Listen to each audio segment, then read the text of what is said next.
Boa tarde, a paz do Senhor. Hoje nós estamos aqui na nossa última aula sobre a graça divina sendo revelada na Páscoa. Sinceramente, foi uma bênção estarmos aqui nesses 2 dias falando sobre este tema tão maravilhoso que é a graça do nosso Senhor, que é imensa e você pode encontrá-la em toda a Bíblia Sagrada. Mas nós escolhemos colocá-la aí na Páscoa por conta da Páscoa estar tão próximo e para que você tenha esse momento da tua Páscoa e venha vivê-lo de uma forma diferente, que o teu domingo de Páscoa seja repleto da alegria de ter sido alcançado pela misericórdia e pela graça do Senhor. Amém? Bom, meu nome é Patrícia Moura e vamos orar para nós iniciarmos esta aula em nome de Jesus. Nosso Deus e nosso Pai, Senhor Jesus Cristo, Deus, eu te convido a estar aqui conosco nessa tarde, a falar em nosso meio, a alcançar esta pessoa que está neste momento, ó Pai, reservando esse tempo para ouvir a Tua palavra. Deus, abençoa grandemente, dê a ela, ó Pai, a alegria de viver a Tua graça sobre sua vida. Pai, é o que eu te peço e desde já te agradeço em nome de Jesus. Amém.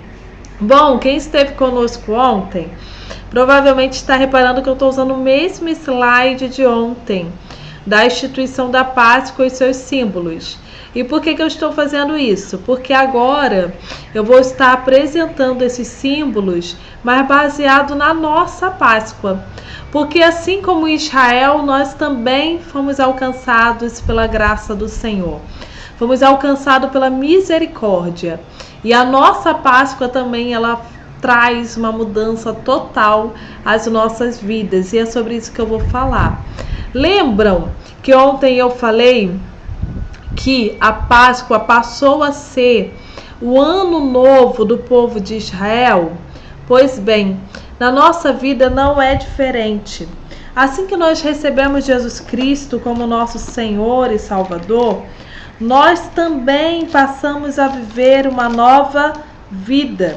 Se você puder abrir a sua Bíblia em João, no capítulo 3, versículo 3, olha o que Jesus Cristo diz. Lá no capítulo 3 do Evangelho de João. Jesus respondeu-lhe dizendo: na verdade te digo, que aquele que não nascer de novo não pode ver o reino de Deus. Jesus está conversando com Nicodemos e Nicodemos diz: olha, vejo que tu és mestre vindo de Deus, porque os sinais que o Senhor realiza ninguém poderia realizar. Mas Jesus mostra a Nicodemos que tem algo que vai muito além do sobrenatural de Deus, de fazer milagre, de curar, de ressuscitar morto. E o que era? Era o nascer de novo, era o ter uma nova vida. Jesus veio não só para curar, não só para fazer aqueles sinais extraordinários, que de fato foram extraordinários, mas Jesus veio para mudar o ser humano de dentro para fora. Havia uma prisão muito maior, havia uma escravidão muito maior, e essa escravidão era uma escravidão que começava aqui dentro. E Jesus Cristo está usando uma palavra no original que significa, na verdade, aquele que não nascer de cima não poderá ver o reino de Deus. Olha bem, Jesus está falando de uma mudança de mentalidade. Jesus está falando de uma transformação. E é essa transformação que ele veio trazer. Então, quando você recebe Jesus Cristo na tua vida, quando você entra nesta vida, igual Deus falou para Moisés, olha, vamos começar uma instituição aqui, vamos começar uma instituição em que vocês terão um cordeiro e vocês matarão. Quando você inicia, quando você começa o seu dia a dia, a sua vida, quando você reconhece Jesus como teu Senhor, você está declarando que quer ter uma nova vida, que quer começar de novo, mas que você quer começar algo novo. Toda vez que vira o ano, nós temos o hábito de fazer várias promessas, vários projetos. E é isso que Deus quer que você tenha com Ele, uma vida nova. A Bíblia diz que o nosso Deus é um Deus de novidade. Deus quer que você tenha uma vida nova com Ele, independente das intempéries. Olha, Israel estava saindo do Egito para ir para o deserto. Mas sabe, cada situação, cada história sobrenatural que Israel viveu no deserto. E depois teve o momento da conquista de Canaã, mas o deserto fez parte desse processo. Então, independente do que você viva, eu aceitei Jesus e continuo tendo dificuldades, sim. Mas saiba que o que Jesus te deu foi uma vida nova, uma nova mentalidade. Você não vai mais encarar a sua vida como antes. Você não terá mais aquela visão negativa, porque Jesus Cristo te traz uma nova vida. Os mesmos discípulos que caminharam com Cristo e demonstraram muitas dificuldades, o próprio Pedro negou Jesus, os discípulos abandonaram Cristo na hora da crucificação. Esses mesmos homens foram os homens que posteriormente, com essa nova mente, com essa nova vida, fizeram uma diferença e transformaram a história do mundo. Fazendo o quê? Pregando as boas novas. E por quê? Porque viveram uma nova vida. Então esse é o primeiro passo da nossa Páscoa. Aleluias! Nós temos uma Páscoa também. Mas a tua Páscoa não é para comer só chocolate. Se você comer chocolate, tudo bem, mas olha bem, não é isso. Deus tem algo magnífico na Páscoa para você. É uma nova vida, é alegria plena, é paz de espírito, mesmo com tudo indo mal à sua volta, mas você tem uma paz que não depende das circunstâncias. Bom, vamos continuar aqui para não ficar muito longo esse vídeo. Guardar o cordeiro. Esse guardar o cordeiro, lógico que nós poderíamos também aplicar como uma tipologia de Cristo, porque Jesus Cristo foi preparado, né, nos últimos dias dele aqui na Terra, e é como se ele estivesse sendo guardado para o dia em que ele foi morto. Mas eu quero colocar tudo aqui para a nossa vida, tá? E trazendo para a nossa vida, lá em 1 Tessalonicenses. Se você não tiver Bíblia, eu não sei como você está assistindo essa aula, mas depois você tenta olhar. Olha bem, lá em 1 Tessalonicenses 5, a partir do versículo 16, diz assim: regozijai-vos sempre, orai sem cessar, em tudo dai graças, porque esta é a vontade de Deus em Cristo Jesus para convosco. Não extingais o Espírito, não desprezei as profecias, examinai tudo, retende o bem, abstendo-vos de toda aparência do mal. Eu vou trazer essa ideia aqui para a santificação. Entenda que é uma tipologia de Cristo, essa parte, porque aponta para o que aconteceu com Jesus antes deste ser crucificado, dele já ter ido para Jerusalém, dele já ter começado toda uma jornada ali em Jerusalém até chegar o dia da crucificação, mas trazendo para a nossa vida. Olha a ideia de santificação, de separação, de apresentar algo agradável ao Senhor. Patrícia, mas como assim? Apresentar a sua vida. Apresente a sua vida de forma irrepreensível. O que há de imperfeição? Tira. Eu ainda tenho vício. Ei, Jesus te liberta. Eu minto. Jesus também te liberta. A vida com Cristo não é uma vida de caminhar sozinho sem ajuda.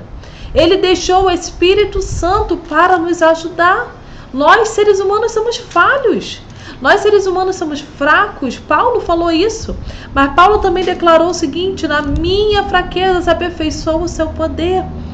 Por que ele está declarando isso? Porque quando nós somos fracos, nós temos Deus, o Espírito Santo, segurando a nossa mão e nos impulsionando a fazermos certo. Mas você tem que querer. Você precisa se separar. Lembra que o cordeiro era separado no 10º dia? Ele era separado antes. Você precisa separar a tua vida. Então eu não posso trabalhar no meio de pessoas que não são cristãs. Então eu não posso estudar no meio de gente que não é cristão. Não, não é nada disso. Pelo contrário, onde você pisa, você faz a diferença. Onde você está, você é a luz. Você não fala igual às pessoas à sua volta. Você não pensa como elas, você não vê como elas. Em que sentido? Se elas falam coisas mais, você não fala. Porque o Espírito Santo está na tua vida. Então é isso aqui que é guardar o Cordeiro. Quando você estiver vivendo a sua vida com Cristo, guarde a tua vida, separe ela para o Senhor. Jesus separou a vida dele para poder te substituir. Já vou falar disso daqui a pouquinho. Vamos lá, o sangue. Lembra que o sangue, ele seria passado nos umbrais da porta? Pois bem, Jesus, ele morreu em nosso lugar. Romanos capítulo 8 diz que Jesus nos justificou. Na verdade, toda a carta escrita aos Romanos fala da redenção e justificação. Jesus nos justificou diante de Deus. Então, você vive sobre esta graça, sabe? A graça de Deus, ela está sobre a tua vida. Mas entenda o seguinte, a graça está sobre a tua vida, não é para você sair pecando. Eu vivo no tempo da graça, posso então andar de qualquer maneira, porque Deus me perdoa mesmo e Cristo me justifica. Não! Agora você, como gratidão, você vive uma vida de santidade. Jesus, ele te justifica, ele te redime, ele apagou o seu pecado, né? Redenção é isto. Porém, a santificação é comigo e é com você. Romanos capítulo 8, ele vai falar sobre isso. Olha bem quando ele pega aqui, ó. Portanto, que estão na carne não podem agradar a Deus. Vós, porém, não estáis na carne, mas no Espírito, se é que o Espírito de Deus habita em vós. Mas se alguém não tem o Espírito de Cristo, esse tal não é dele. E aí ele vai explicando isso em todo esse capítulo. Paulo chega a falar aos romanos, por acaso a graça é para que nós andemos em pecado? De maneira alguma. De maneira alguma, não. O Cordeiro te substituiu. Mas lembra que o povo tinha que ficar dentro da casa? Lembra que os israelitas deveriam guardar-se dentro da casa? Por quê? Era demonstrando que a vida deles estava debaixo do sangue. Era tendo uma obediência, viver obediência. Deus ordenou, fiquem dentro de casa. E eles não saíram. Então, a caminhada com Deus, o relacionamento com Deus, ele é baseado em fé e obediência. Você é salvo pela fé, mas obedece porque é salvo. Se você é salvo, você obedece. Se você de fato tem o sangue de Cristo sobre a tua vida, você não anda em pecado. Patrícia, mas eu falho. Sim, você falha, eu também. João falou, filhinhos, não pequeis. Mas se pecardes, lembra que você tem um advogado no céu? Lembra que tem alguém que intercede pela tua vida, que é Jesus? Ele já morreu por você. Você tem perdão, Jesus te ama, Jesus quer te alcançar, a graça dele quer invadir a tua vida. Mas quando você é invadido por esta graça, algo tem que mudar. Não dá mesmo para andar nessa graça sem obediência. Quem vive essa graça é constrangido, é invadido pelo desejo de obedecer. Porque a graça é algo tão grande, tão grandioso, que o mínimo dos mínimos que nós podemos fazer é andar em santidade. Bom, lembram também outro ponto, a comida. A comida, eles deveriam comer todo o cordeiro, os pães sem fermento e ervas amargas. Lembra que o pão sem fermento simbolizava a pressa, né, que eles sairiam do Egito. Mas posteriormente também foi ligada à ideia do pecado. Vamos trazer isso daqui para nós. Eles deveriam comer toda a carne. E todo o ritual mostrava a eles, olha, não tenham saudade da vida do Egito. Eu falei muito disso ontem. Gálatas capítulo 5. Gálatas capítulo 5 fala sobre isso para nós. Declara o seguinte, deixa eu abrir aqui. 5:28, 16. Digo, porém, andai em espírito e não cumprireis a concupiscência da carne. Porque a carne cobiça contra o espírito contra a carne.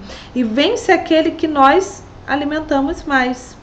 Então, olha bem, Nós cristãos, nós que estamos vivendo essa graça, nós precisamos andar em espírito, ter Jesus governando toda a nossa vida. Comer toda a carne simbolizava isso. Ter toda a nossa vida invadida e governada por Jesus. Não é falar, eu deixo Jesus entrar nessa área, mas naquela ele não entra. Deixa eu te falar uma coisa, ele não vai entrar mesmo. Porque Jesus não é invasivo. Ele bate a porta e pergunta, posso entrar? Mas se você abrir, ele entra, ele prepara uma mesa, aleluias, ele senta com você, ele te dá alimento bom. Ele não te dá qualquer alimento, Isaías 55 fala sobre isso. Ele te dá alimento bom, mas você precisa deixar ele entrar. Como que o Senhor governará a tua vida, se uma parte dele e a outra do diabo? Conta uma história de um homem que comprou uma casa e o dono, ao vender, falou o seguinte: olha, a casa toda é sua, mas aquele prego ali na sala é meu. Eu não te vendo aquele prego. E a pessoa que comprou a casa falou: ai, que bobeira, tudo bem, porque esse prego vai fazer diferença. E deixou. Certo dia, aquele homem que havia vendido a casa veio com uma sacola de lixo, abriu a porta, foi entrando, ele falou: o que é isso? O que está acontecendo? Ele falou: peraí, tem algo meu aqui. Foi lá naquele prego e pendurou a sacola de lixo. Olha bem, às vezes uma pequena área da tua vida que você acha não tem nada a ver. Jesus não precisa entrar aqui não. Jesus não precisa governar isso aqui não. Às vezes, se você deixar essa área sem Cristo, é exatamente a área que Satanás colocará coisas podres e que vai fazer com que a tua vida vá de mal a pior. Então, deixe Jesus governar toda a sua vida. Não só parte, mas toda a sua vida. E sabe qual é a conclusão? Jesus nos substituiu. Nós éramos dignos de morte, porque todos estávamos destituídos da glória de Deus. Mas fomos justificados por Cristo Jesus. Eu não era digna. Você não era digno desse amor, dessa misericórdia, dessa graça. Você não era digno de louvar, de adorar, de bendizer, de ler a Bíblia. Nenhum de nós, nem judeus eram. Ninguém. Mas Jesus, vendo que a morte viria e nos destruiria, ele morreu em nosso lugar. E ele derramou o seu sangue e nos cobriu. E hoje a ira de Deus passa de largo de sobre nós. Hoje a ira de Deus não recai sobre nós, porque há um sangue nos protegendo. Mas assim como os pintinhos se ajuntam debaixo das asas da galinha, em hora de perigo, nós também precisamos estar debaixo das asas do Senhor, na sombra do esconderijo. Salmo 91, aquele que habita na sombra do esconderijo. Você precisa habitar na sombra. Você não terá nenhuma daquelas promessas se você não estiver com Deus. A graça está aí, é favor imerecido, é para todos. Mas a graça traz mudança de mente. A graça traz obediência. A graça traz em nós santidade. A graça traz em nós redenção. A graça não é algo qualquer. Ela traz uma mudança completa. E eu espero mesmo que a partir de hoje você possa olhar a graça de Deus na Páscoa com outro olhar. Deus te alcançou com o perdão, com o Cordeiro. O Cordeiro morreu por você, mas ele não ficou morto. Apocalipse capítulo 4. João viu um ser semelhante a um cordeiro que tinha sido morto, mas reviveu. E ele não era só cordeiro, era o leão da tribo de Judá. Ele era o leão da tribo de Judá, a raiz de Davi, ou seja, ele resgatou toda uma história que tinha sido apagada. Está escrevendo uma nova história, e nessa história ele já é vencedor. E quem estiver nele também será salvo. Viva essa graça, não saia dela, porque não há nenhum lugar melhor do que estar em Deus. Eu agradeço ao Senhor por ter estado aqui durante essas 3 aulas. E creio que o Senhor há de falar com você, conforme o querer dele, porque comigo ele falou. Deus te abençoe em nome de Jesus. E se você gostou desse conteúdo, compartilha. Compartilha com mais pessoas, curta esse canal. Isso daqui ajuda muito com que o YouTube também envie esse conteúdo para mais pessoas. Então vamos divulgar, vamos propagar a palavra de Deus. Amém? Deus te abençoe em nome de Jesus.